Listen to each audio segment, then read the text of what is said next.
সরাসরি দেখুন নওদা থেকে কি বলছেন অভিষেক বন্দ্যোপাধ্যায়।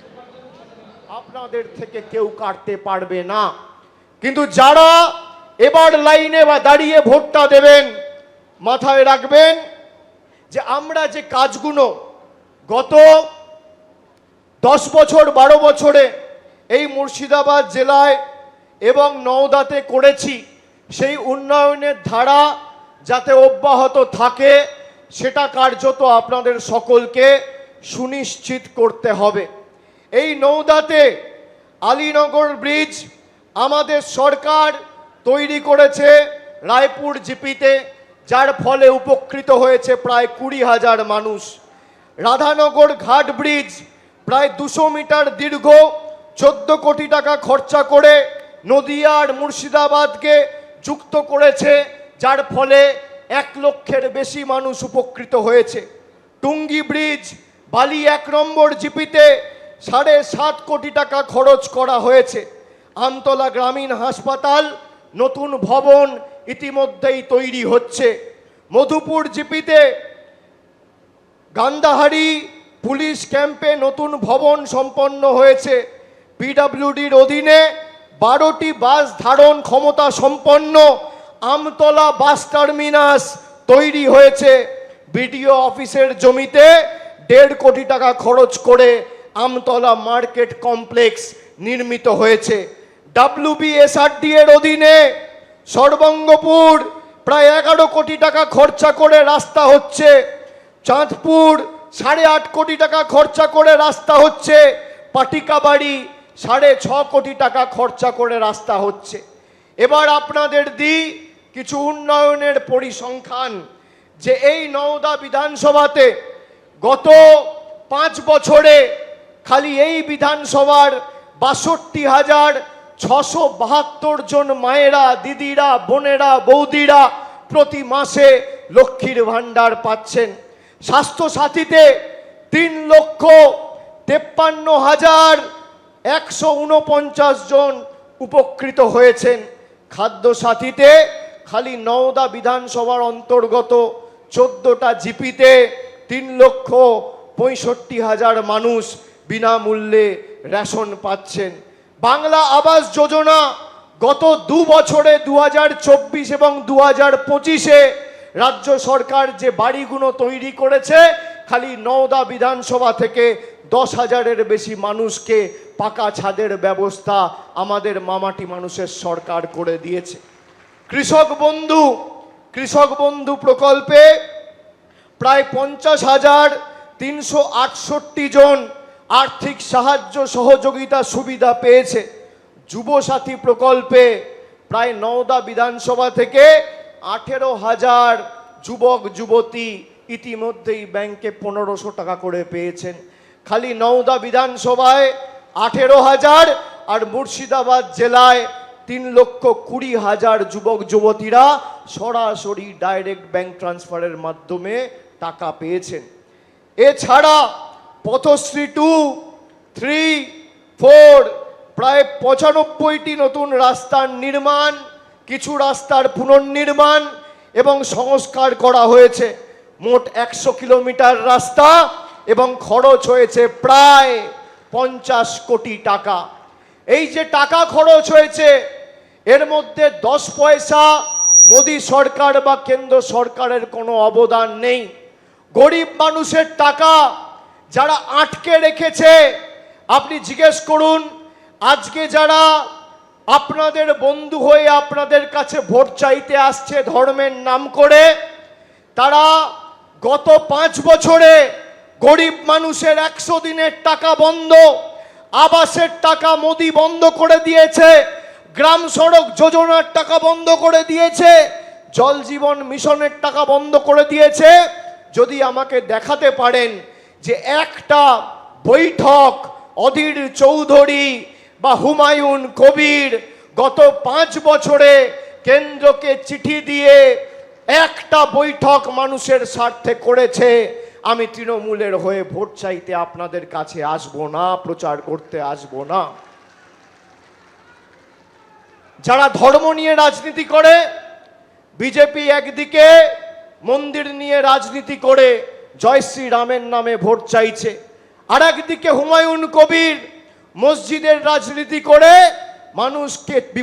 মানুষকে বিভ্রান্ত করে ধর্মের নামে ভোট চাইছে। আমি মন্দির মসজিদের রাজনীতি বাড়িতে করব।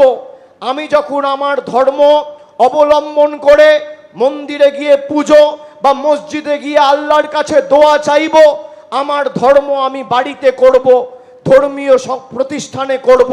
কিন্তু আমি যখন মানুষের ভোটে নির্বাচিত, আমার কোনো ধর্ম নেই, আমার একটাই ধর্ম, মানব ধর্ম, মানুষকে পরিষেবা দেওয়া। আপনি বলুন তো, যারা মন্দিরের নামে আর মসজিদের নামে ভোট চায়, এদের থেকে বড় রাজনৈতিকভাবে দেউলিয়া এলিমেন্ট আর কি আছে? কে আছে? আর হঠাৎ করে তার মনে হলো বাবরি মসজিদ করতে হবে মুর্শিদাবাদে। বাবরি মসজিদ কবে ভাঙা হয়েছিল? 1992 সালে। প্রায় 27 বছর পরে সে বিজেপিতে গিয়ে যোগদান দিয়ে 2019-এ বিজেপির প্রার্থী হলো। তখন তার বোধোদয় হলো না যে বাবরি মসজিদ করতে হবে। যারা বাবরি মসজিদ ভেঙেছিল, এই হুমায়ুন কবির তাদের সাথে হাত মিলিয়েছে।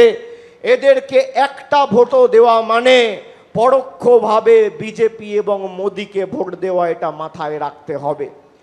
তৃণমূলের কিছু লোকেরা আছে, বিশেষ করে অনেকে আছে, যারা অনেক ব্যঙ্গ বিদ্রুপ করে গত ডিসেম্বর মাসে যখন বাবরি মসজিদ করেছিল, ভিত্তিপ্রস্তর স্থাপন করেছিল, তখন বলেছিল কেন বাবরি মসজিদ করবে না, হুমায়ুন কবিরের পক্ষ নিয়ে সওয়াল করেছিল।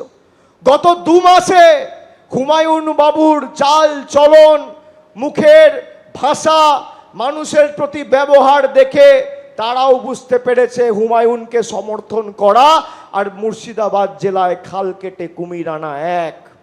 যদি কোনোভাবে কেউ সমর্থন করেন, আমি আপনাদের কথা দিয়ে যাচ্ছি, যারা জার্সি পরে আছেন, যে জার্সি পরে আছেন, সে জার্সি পরে সে দলের হয়ে খেলুন।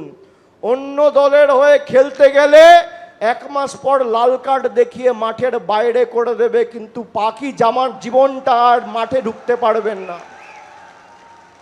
যে দলের জার্সি পরে আছেন, সে দলের হয়ে খেলুন, মাঠে নামুন। যদি এ দলের জার্সি পরে ও দলের হয়ে কাজ করেন, তৃণমূল জিতবে নিয়ে কোনো সংশয় নেই। ব্যবধানটা 60,000 70,000 করতে হবে। আর যদি, আমার তো সবার উপর নজর আছে, যদি কেউ ভাবে বিশৃঙ্খলা করব দলকে চাপে রাখার জন্য, আপনাদের কিন্তু দল ক্ষমা করবে না। আমি সবাইকে ওয়ার্নিং দিয়ে যাচ্ছি। আমার ব্যক্তিগতভাবে পছন্দ অপছন্দর ব্যাপার নয়। আমি হাবিবকে বলেছি, ব্লক যেমন দায়িত্ব নিয়ে হাবিব করত, ব্লক দায়িত্ব নিয়ে হাবিবই করবে। এই 10টা অঞ্চলের দায়িত্ব হাবিবের, আপনাদের সবার। আর যদি কারোর কোথাও মনে হয় যে আমাদের কোনো, আরে ভাই বস, আমায় বলতে দে। আর কারোর যদি কোথাও মনে হয় যে আমার সাথে প্রার্থীর একটা মনোমালিন্য হয়েছে, আপনি ধরে নেবেন নওদা থেকে প্রার্থী অভিষেক বন্দ্যোপাধ্যায় ভোট আমার হয়ে করবে। ঠিক আছে? এই লড়াই বাংলার কৃষ্টি অধিকার, বাংলার সংস্কৃতি রক্ষা করার লড়াই। গত 2 দিন আগে দেখেছেন রামনবমীর নাম করে কি ধরনের দাঙ্গা করেছে। নির্বাচন কমিশন দায়িত্ব নেওয়ার পরে রাজ্য প্রশাসনের DG, ADG, IG, DIG, Murshidabad জঙ্গিপুরের এসপি সবাইকে পাল্টে দিয়েছে। মুখ্য সচিবকে পাল্টে দিয়েছে, স্বরাষ্ট্র সচিবকে পাল্টে দিয়েছে, যাতে বিজেপির জল্লাদরা দাঙ্গা করতে পারে। কোনো রকম কোনো প্ররোচনায় পা দেবেন না। মানুষ বুদ্ধিমান। এই রাজ্যে আমরা দুর্গাপুজো করি, কোনোদিন দুর্গাপুজোয় দাঙ্গা হয়েছে?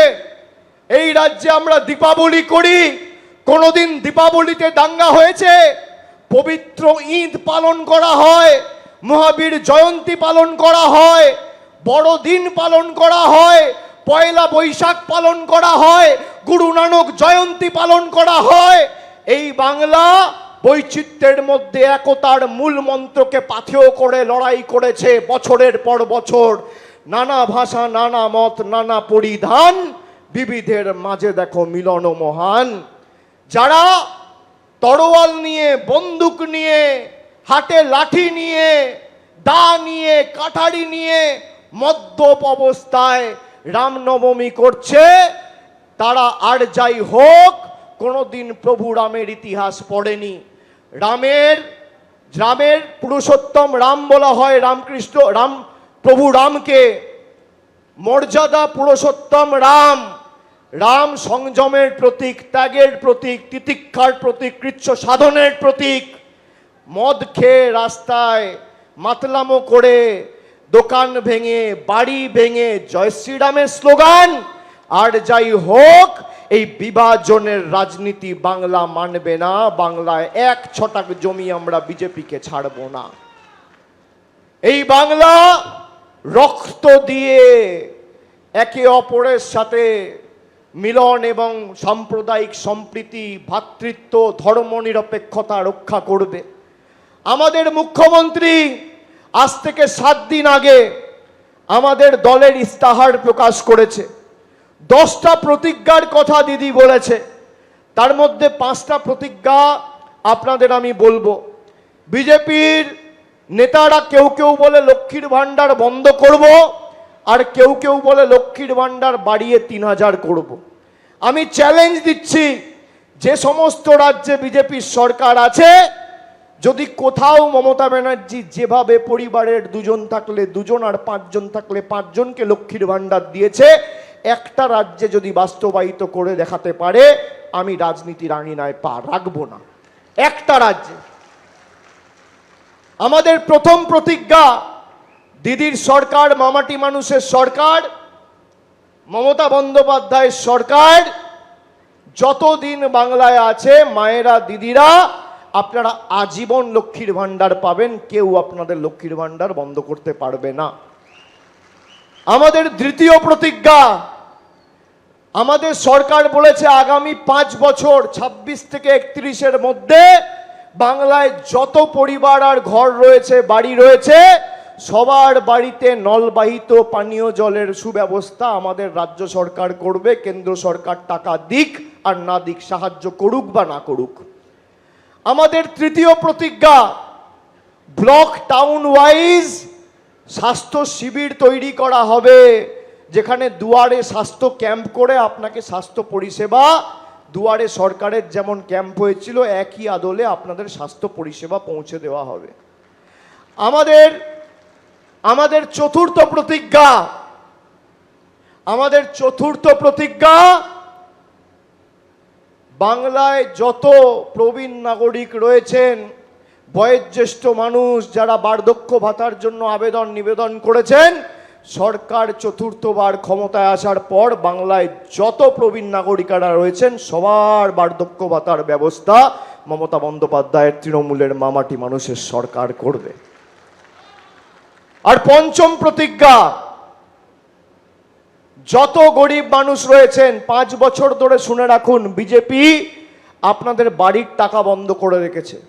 মমতা বন্দ্যোপাধ্যায় বলেছে তোমার প্রকল্পও লাগবে না, তোমার বাড়ির টাকাও লাগবে না। চতুর্থবার আমাদের সরকার তৈরি হবে। বাংলায় যত প্রকৃত প্রাপক রয়েছে, গরিব মানুষ রয়েছে, যাদের মাথার উপর সত্যি ছাদের প্রয়োজন, তাদের সকলকে পাকা বাড়ি আমাদের সরকার দেবে। বাংলায় যত পরিবার রয়েছে যারা আবেদন করেছে সবার জন্য বাড়ি। এই হচ্ছে 5 প্রতিজ্ঞা। কিন্তু আমাদের মাথায় রাখতে হবে, আপনারা দেখুন এখানে ভাইয়ে ভাইয়ে যে বিভেদ তৈরি করার, এই অক্সিজেনকে দিচ্ছে বিজেপি।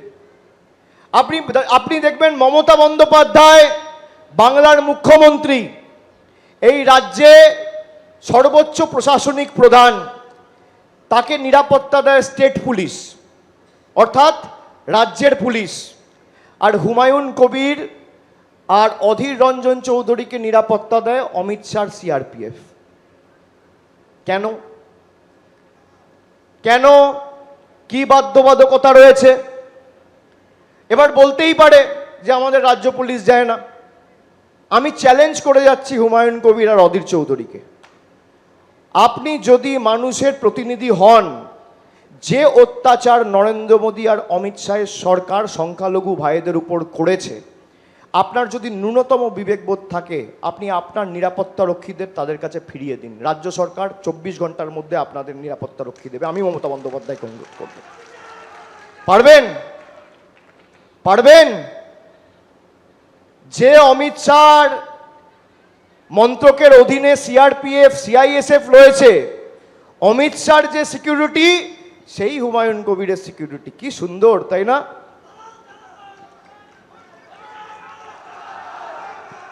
যে অমিত শাহকে নিরাপত্তা দিচ্ছে সে অধীর চৌধুরীকে নিরাপত্তা দিচ্ছে। ভাবুন, সে এখনো এমপি নেই, তাও নিরাপত্তা পাচ্ছে। দিল্লিতে বাড়ি রয়েছে, সব এমপিদের বাড়ি চলে গেছে, অধীর চৌধুরীর বাড়ি আছে। কি সেটিং! কি সেটিং! কটা নোটিশ দিয়েছে এদেরকে ইডি সিবিআই? যারা বলে তৃণমূলের সাথে নাকি বিজেপির সেটিং, আমাকে, আমার স্ত্রীকে, আমার মাকে, আমার বাবাকে, আমার 12 বছরের মেয়ে, 5 বছরের ছেলে, কাউকে ছাড়েনি ইডি সিবিআই। যতবার ডেকেছে গেছি, আর বেরিয়ে মোদি আর অমিত শাহ বাব্বাপান্ত করেছি সিবিআই ইডি অফিসের বাইরে। এদের কি সেটিং? সুতরাং 14টা অঞ্চল থেকে জিততে হবে। আজকে দেখুন, এরা পারতো না। গণেশ কুমারের কাছে গিয়ে মমতা বন্দ্যোপাধ্যায় যেভাবে, এই মুর্শিদাবাদ জেলা থেকে প্রায় 27 জন আত্মঘাতী হয়েছে এসআইআরে, 27 জন মারা গেছে। কেউ ভয়ে সুইসাইড করেছে, কেউ ফাঁস লাগিয়েছে, কেউ বিষ খেয়েছে। 27 জন আত্মঘাতী হয়েছে। কোন রাজনৈতিক দলের প্রতিনিধি পাশে গিয়ে দাঁড়িয়েছে তৃণমূল কংগ্রেস ছাড়া? যখন মানুষের অধিকার কেড়ে নেওয়া হচ্ছিল, ভোট রক্ষা শিবির করে যদি কেউ পাশে দাঁড়িয়ে থাকে, তৃণমূল কংগ্রেস দাঁড়িয়েছে, আর কেউ দাঁড়ায়নি। তাই আগামী দিন জবাবটা এমনভাবে দিতে হবে। আর ভোট বাক্স যখন খুলবে 4 তারিখ, হুমায়ুন বাবু আর অধীর বাবু আর মোদি বাবু, ভোট বাক্স খোলার পর যেন পদ্মফুলের নেতা আর এজেন্সির নেতারা, এজেন্টরা সব চোখে সর্ষে ফুল দেখে, এটা সুনিশ্চিত করতে হবে। দায়িত্ব নিচ্ছেন তো? দায়িত্ব নিচ্ছেন তো? একটা জায়গা ছাড়া যাবে না। যেখানে আমি ধরে নিচ্ছি জিতছি, সেখানে যদি 5 জনও বিভ্রান্ত হয়, তাদেরকে দিয়ে বোঝাতে হবে যে কংগ্রেসকে ভোট দেওয়া এই নির্বাচনে, বা অধীর বাবুদের ভোট দেওয়া, বা সিপিএমকে ভোট দেওয়া, বা হুমায়ুন বাবুর পার্টিকে ভোট দেওয়া মানে বিজেপিকে সমর্থন করা। সারা ভারতবর্ষে দেখুন, যত রাজনৈতিক দল আছে, সব রাজনৈতিক দল থেকে ভেঙে বিজেপির কাছে চলে যাচ্ছে, আর তৃণমূল একমাত্র দল বিজেপি ভেঙে তৃণমূলে আসছে।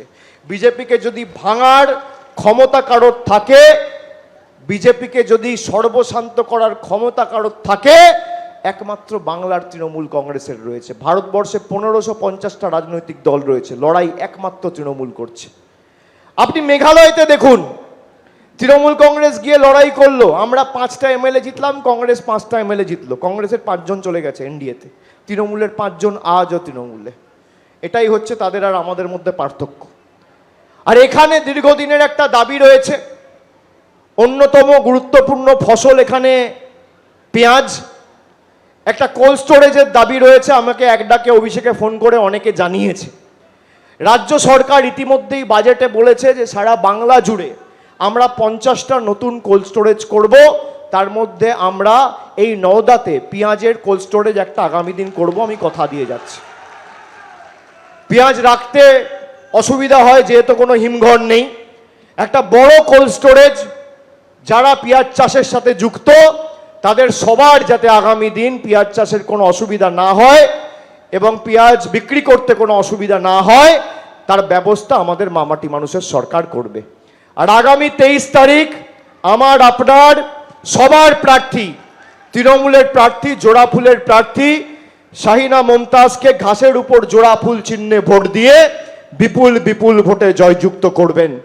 প্রথম দফায় আপনাদের ভোট, আর দ্বিতীয় দফায় দক্ষিণ 24 পরগনা, হাওড়া, হুগলি, কলকাতার ভোট, ডায়মন্ড হারবারে ভোট। মুর্শিদাবাদ খালি ঘাড় আর হাতটা ভাঙবে, আর আমি ডায়মন্ড হারবারে থেকে এদের কোমর আর পাটা ভেঙে বলো হলি হরি বল, এদের খাটে বহিরাগতদের খাটে তোল বলে বিদায় দেবো, কথা দিয়ে যাচ্ছি। আপনারা সকলে ভালো থাকবেন, আপনারা সুস্থ থাকবেন। আমি মুর্শিদাবাদ জেলায় আরও অন্তত পক্ষে 8-10 বার আসবো, নেত্রী আসবেন, সভা সমিতি করবে, এবং আগামী দিন আপনাদের সাথে আবার দেখা হবে। জয় হিন্দ, বন্দে মাতরম, জয় বাংলা, জয় বাংলা, জয় বাংলা, জয় বাংলা, জয় বাংলা। এবিপি আনন্দ, এগিয়ে থাকে, এগিয়ে রাখে।